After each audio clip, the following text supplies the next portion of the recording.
Assalamualaikum warahmatullahi wabarakatuh.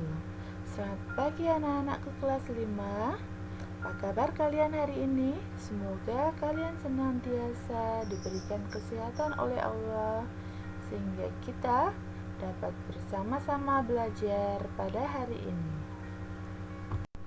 Materi kita hari ini adalah tema 6, subtema 3 pada pembelajaran keempat. Anak-anak, sebelum kita memulai pembelajaran kita hari ini, marilah kita berdoa sesuai ajaran agama dan kepercayaan kita masing-masing.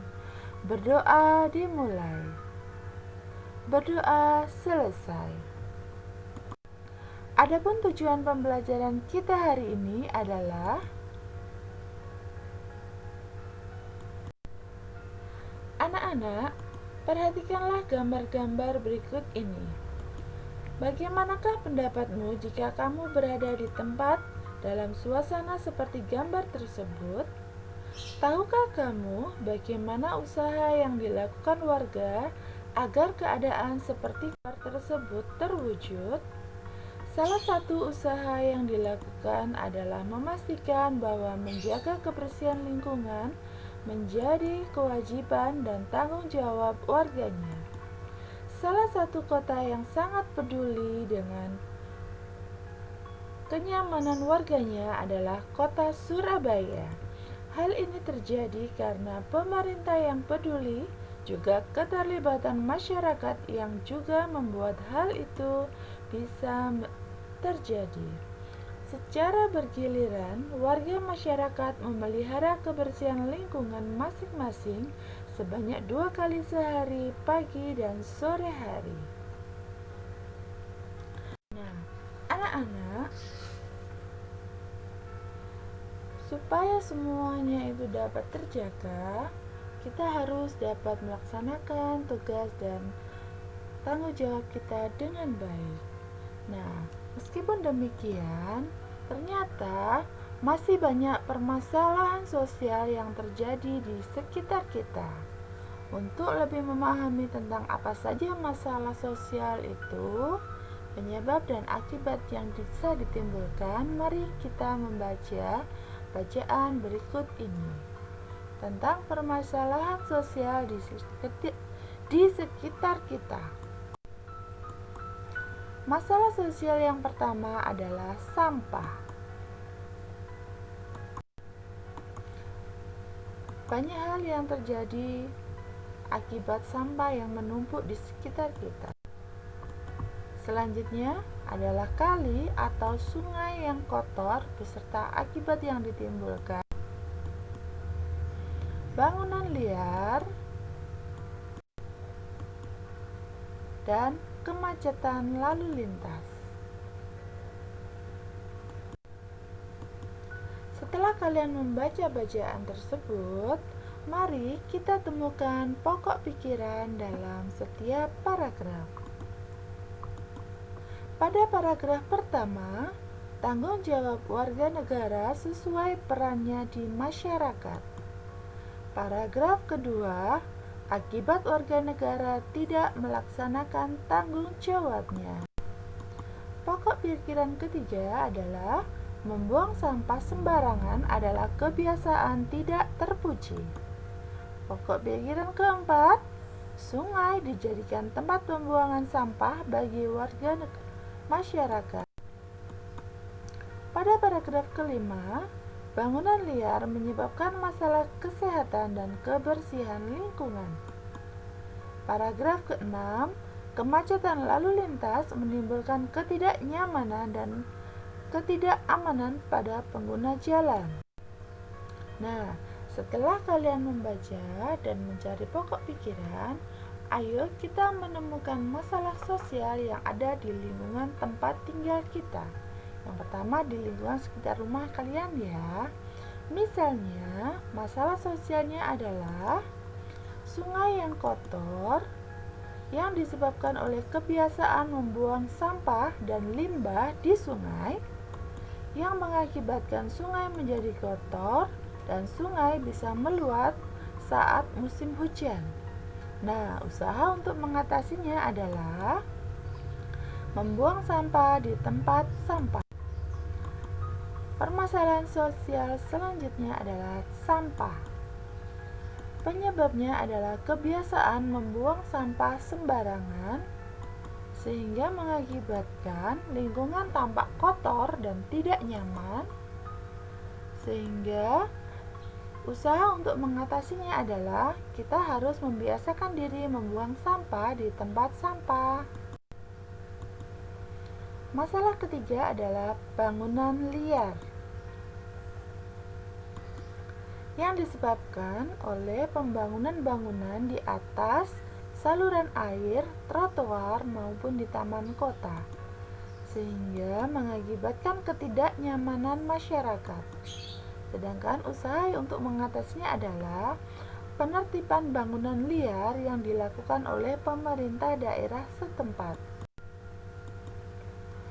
Masalah sosial selanjutnya adalah kemacetan lalu lintas yang disebabkan oleh pengguna jalan tidak menaati peraturan lalu lintas, yang mengakibatkan pengguna jalan menjadi tidak aman dan tidak nyaman.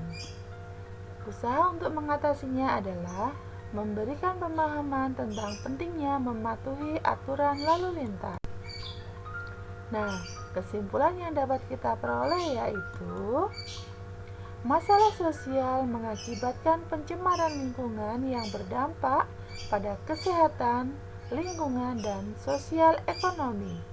Masalah sosial dapat diatasi apabila semua warga masyarakat melaksanakan hak dan kewajibannya dengan benar. Sedangkan masalah sosial yang ada di lingkungan sekolah, misalnya siswa membolos, yang disebabkan oleh kurang adanya perhatian dari orang tua, yang mengakibatkan siswa ketinggalan pelajaran, sehingga usaha untuk mengatasinya adalah diperlukan adanya bimbingan konseling pada siswa maupun pada orang tua.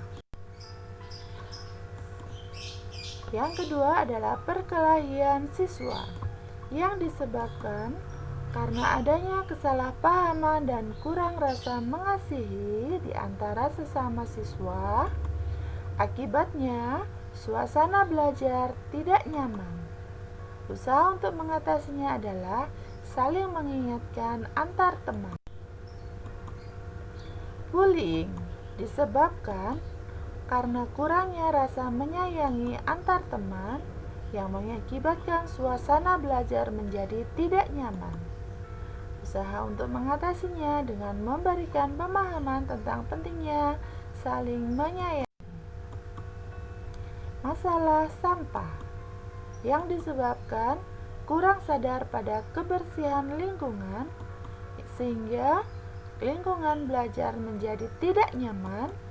Usaha untuk mengatasinya adalah membuang sampah di tempat sampah.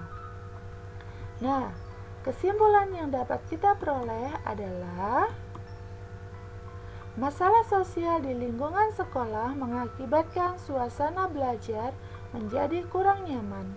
Masalah tersebut dapat diatasi dengan memberikan pemahaman tentang hak dan kewajiban masing-masing. Nah, anak-anak, mari kita baca teks berikut ini tentang usaha bolu meranti Medan.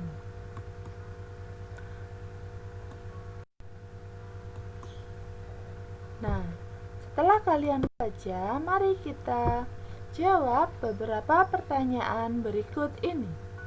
Nomor 1, bagaimana kue bolu meranti menjadi oleh-oleh khas Kota Medan? Ya, kue ini memiliki rasa yang khas, lembut, dan cukup tahan lama meskipun tidak menggunakan pengawet. Yang kedua, apa saja usaha yang dilakukan pemiliknya sehingga membuat bolu ini terkenal? Ailing membuka gerai sendiri di tempat yang lain. Bahkan ia pun membuka gerai di Bandara Udara Internasional Kuala Namu untuk memudahkan pelanggan mendapatkannya sebagai oleh-oleh khas Kota Medan. Yang ketiga, bagaimana pengaruh keberadaan Bolu Meranti terhadap pembangunan ekonomi masyarakat Kota Medan? Usaha Bolu Meranti membuka lapangan pekerjaan bagi orang-orang Medan. Yang keempat, bagaimana pengaruh keberadaan Bolu Meranti terhadap pembangunan sosial budaya masyarakatnya? Bolu Meranti membuka lapangan pekerjaan bagi orang-orang Medan. Yang kelima, apakah di daerahmu juga punya sesuatu yang bisa dijadikan oleh-oleh khas daerahmu? Nah, jawaban ini bisa menyesuaikan dengan daerah kalian masing-masing ya. Misalnya, kalau kita tinggal di kota Surabaya, terdapat beberapa oleh-oleh khas. Misalnya adalah lapis kukus pahlawan, biku resep kuno, kerupuk ikan kenjeran, sirup bogem mangrove, dan oleh-oleh khas lainnya. Nah, sekarang kita akan membahas salah satu oleh-oleh khas kota Surabaya. Apa oleh-olehnya? Nama oleh-oleh khasnya adalah sirup bogem mangrove. Nah, apa saja keunikan atau kekhasan yang dimiliki dari sirup ini?